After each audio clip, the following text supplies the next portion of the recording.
Education is the most powerful weapon which you can use to change the world. Education is the movement from darkness to light. Education is not preparation for life. Education is life itself. Friends, जिस तरह एक जगह रुका हुआ पानी बदबू मारने लगता है, उसी तरह से एक पुरानी पद्धति से पढ़ाई करने पर, जिसे हम गट्टू तोते वाली शिक्षा व्यवस्था भी कह सकते हैं, बच्चों को शिक्षा से लाभ मिलना बंद हो जाता है। यही कारण है कि भारत में समय समय पर शिक्षा नीति को बदला जाता रहा है। भारत में सबसे पहले शिक्षा नीति पूर्व प्रधानमंत्री स्वर्गीय इंदिरा गांधी जी ने 1968 में शुरू की थी। इसके बाद अगली शिक्षा नीति स्वर्गीय राजीव गांधी जी की सरकार ने 1986 में बनाई थी, जिसमें स्वर्गीय नरसिंह राव जी की सरकार ने 1992 में कुछ बदलाव किए थे। इस प्रकार वर्तमान भारत में 34 साल पुरानी शिक्षा नीति चल रही थी, जो कि बदलते परिदृश्य के साथ प्रभावहीन हो रही थी। यही कारण है कि वर्ष 2019 में मानव संसाधन विकास मंत्रालय ने नई शिक्षा नीति का ड्राफ्ट तैयार करने के लिए जनता से सलाह मांगी थी। इस नई शिक्षा नीति का मसौदा पूर्व इसरो प्रमुख माननीय कस्तूरी रंगन जी की अध्यक्षता में विशेषज्ञों की एक समिति ने तैयार किया है। लगभग 3-4 साल के विचार विमर्श, चिंतन और मंथन के बाद राष्ट्रीय शिक्षा नीति को कैबिनेट की मंजूरी 29 जुलाई 2020 को मिल गई। दोस्तों, आज की इस वीडियो में हम इसी नई राष्ट्रीय शिक्षा नीति 2020 यानी नेशनल एजुकेशन पॉलिसी 2020 की प्रमुख विशेषताएं, यह नीति इम्प्लीमेंट करने में आने वाली चुनौतियां और इस नीति का समाज और देश पर होने वाला असर, इस बारे में जानने की कोशिश करते हैं। इस वीडियो को अंत तक जरूर देखिए।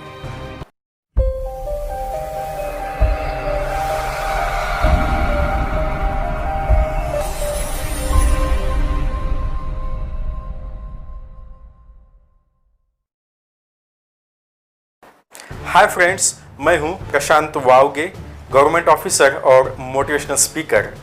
आज की इस सेशन में सभी स्टनिंग, एनर्जेटिक और डायनामिक व्यूअर्स का तहे दिल से स्वागत करता हूं।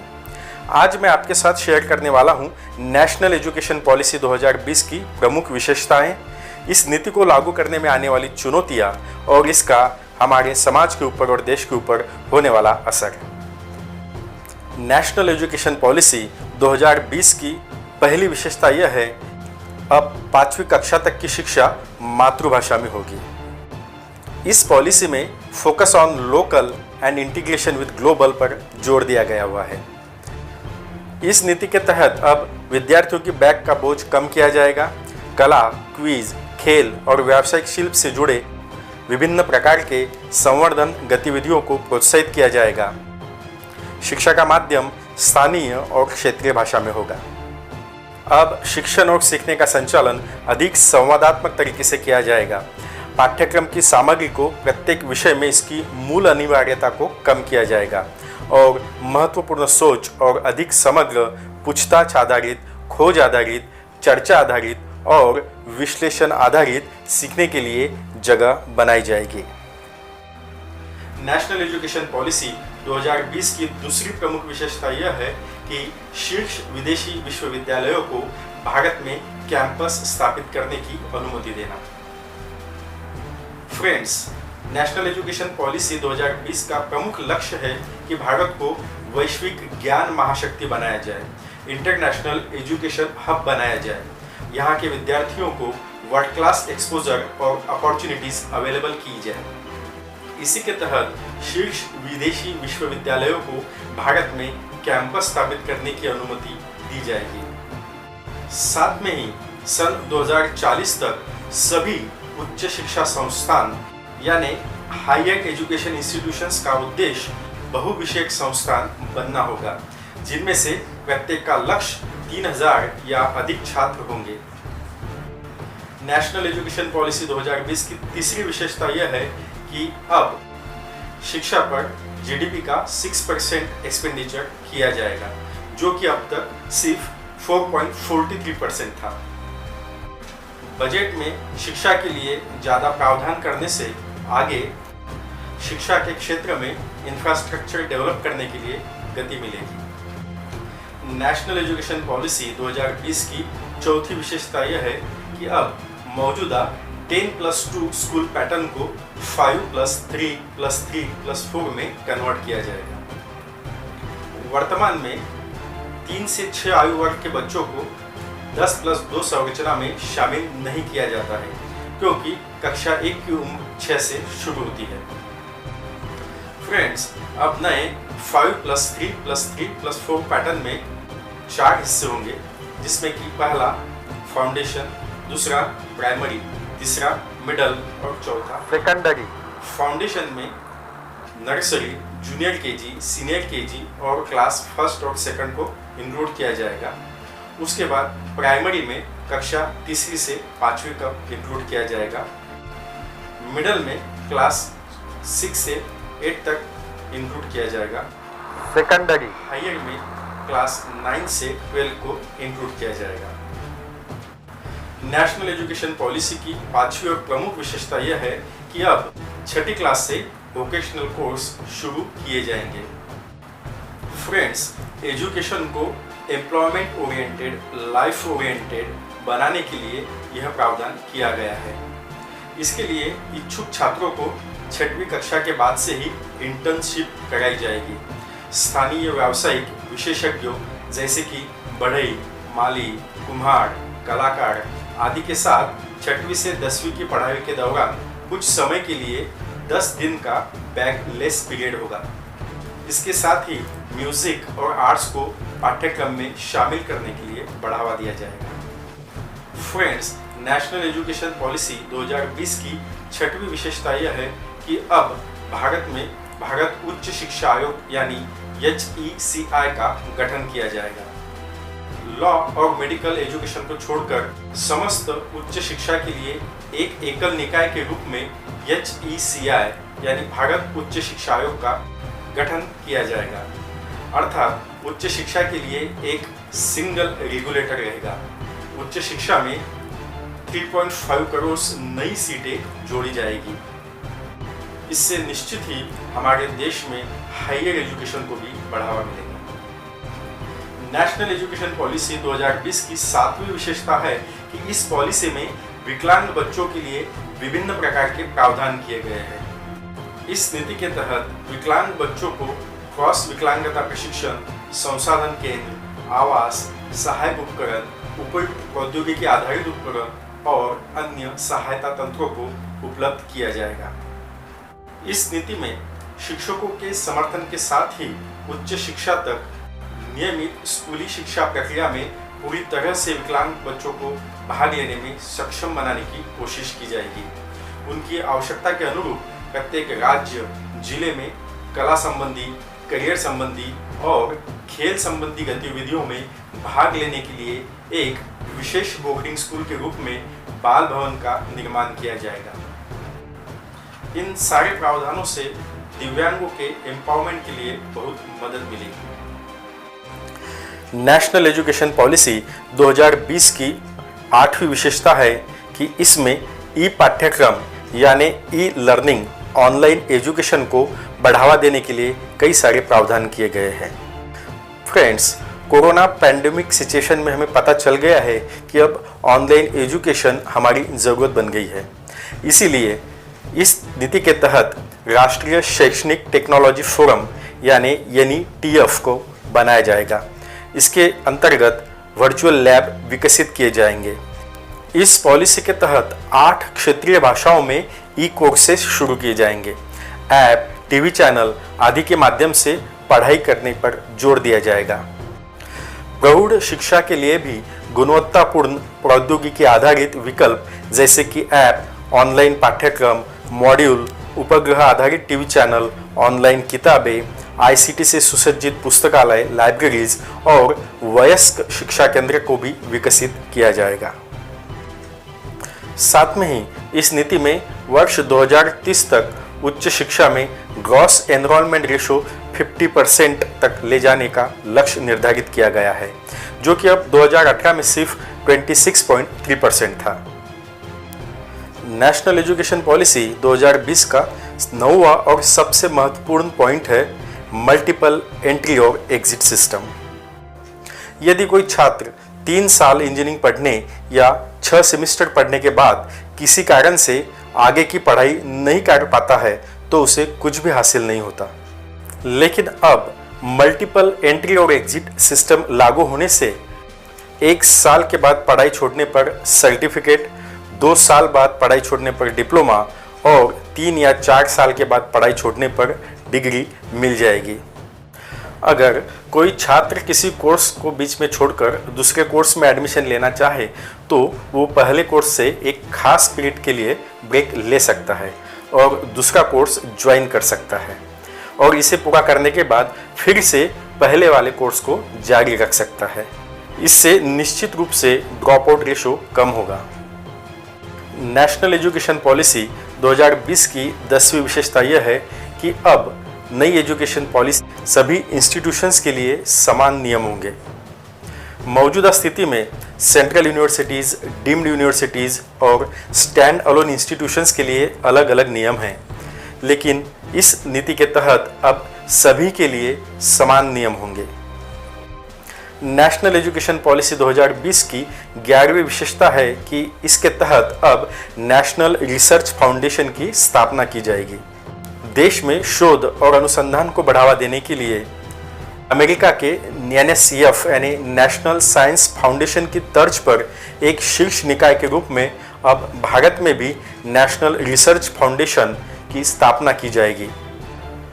NRF यानी नेशनल रिसर्च फाउंडेशन की स्थापना का मुख्य उद्देश्य है विश्वविद्यालयों में शोध की संस्कृति को बढ़ावा देना।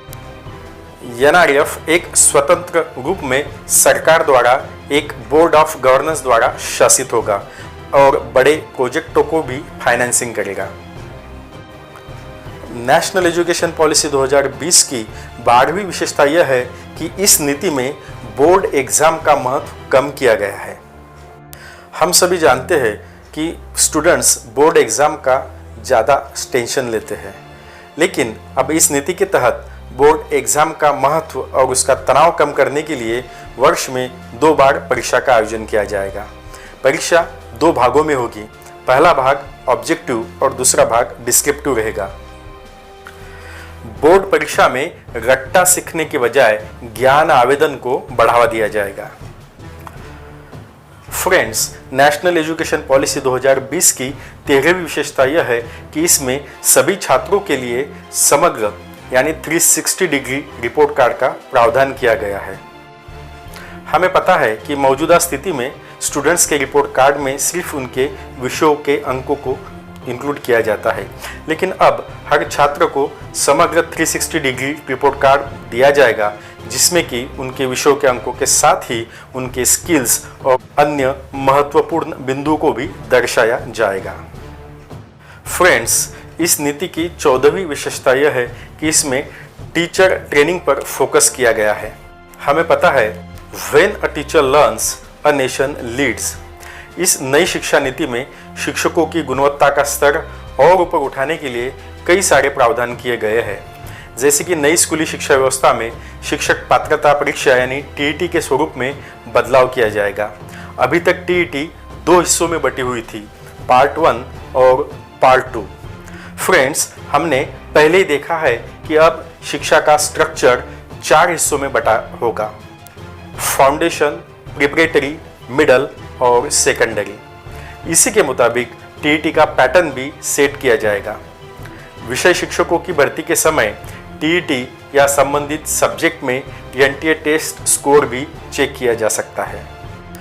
इस नीति के तहत टीचर्स ट्रेनिंग की क्वालिटी बढ़ाने के लिए अब सभी विषयों की परीक्षाएं और एक कॉमन एप्टीट्यूड टेस्ट का आयोजन नेशनल टेस्टिंग एजेंसी द्वारा किया जाएगा। इसी के तहत शिक्षक बनने के लिए 4 वर्षीय B.Ed डिग्री साल 2030 से न्यूनतम क्वालिफिकेशन होगी। इस नई शिक्षा नीति के तहत अब इंटरव्यू शिक्षक भर्ती का मुख्य बिंदु होगा। इंटरव्यू में देखा जाएगा कि शिक्षक क्षेत्रीय भाषा में बच्चों को आसानी और सहजता से पढ़ाने के लिए काबिल है या नहीं। प्राइवेट स्कूलों में भी अब टीईटी पास करना अनिवार्य हो जाएगा। इस नीति के तहत शिक्षक भर्ती प्रक्रिया में पारदर्शिता आने के लिए स्कूलों में शिक्षकों की भर्ती और वैकेंसी का ब्यौरा डिजिटली मैनेज किया जाएगा। शिक्षकों की भर्ती के लिए एक विस्तृत योजना बनाई जाएगी। फ्रेंड्स, अब तक हमने नेशनल एजुकेशन पॉलिसी 2020 की प्रमुख विशेषताओं के बारे में जाना है। अब हम जानेंगे कि नेशनल एजुकेशन पॉलिसी 2020 के इम्प्लीमेंटेशन के लिए हमारे सामने मुख्य चुनौतियां कौन सी है। फ्रेंड्स, नेशनल एजुकेशन पॉलिसी 2020 में कई महत्वपूर्ण और इनोवेटिव प्रावधान किए गए हैं। अब सबसे महत्वपूर्ण चुनौती यह है कि ये कागज के रिफॉर्म्स रियलिटी में कैसे आएंगे। How to bring all these educational reforms on ground level.